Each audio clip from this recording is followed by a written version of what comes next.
Նշված բակը Գյուլեքեխյան 35 շենքն է, իր հարակից տարածքով վերանորոգվել է, սակայն որոշ թերությունների պատճառով վերջնական ակտը չի ստորագրվել։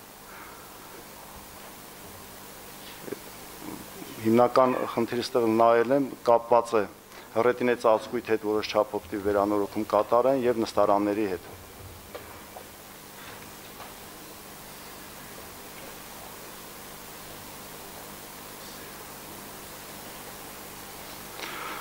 Հաջորդ բակը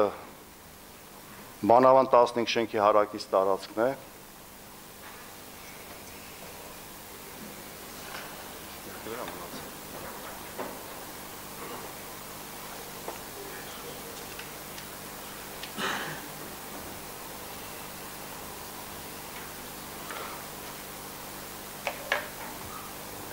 Մանավանդ 15 շենքի հարակից տարածքն է, որը նույնպես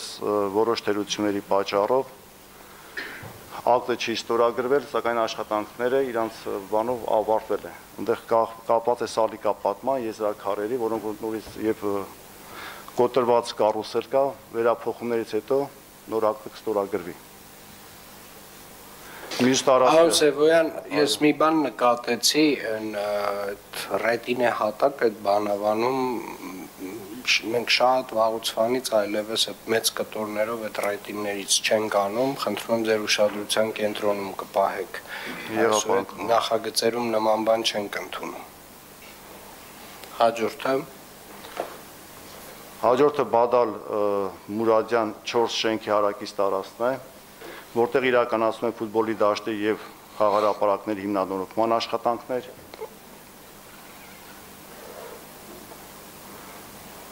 Հաջորդը Գալշոյան 4 հարակից ֆուտբոլի դաշտի հիմնադրման աշխատանքներն են։ Այդ նախագծում ես Գալշոյանը ինչ են այդքան շատ գարաժներ, պարոն Սևոյան։ Այսինքն այդ ծավալի նախագծով տեսած այնց բավական մեծ էր ծավալը։ Մի հատ ես առաջարկում եմ դրանցով էլ զբաղվեք, առհասարակ երբ որ բացազատում ենք, պարոն Սևոյան, կարևորը ընդհանուր բակը բացազատենք, արտոնյալներ չմնան։ Հասկանում եք ինչ եմ ասում։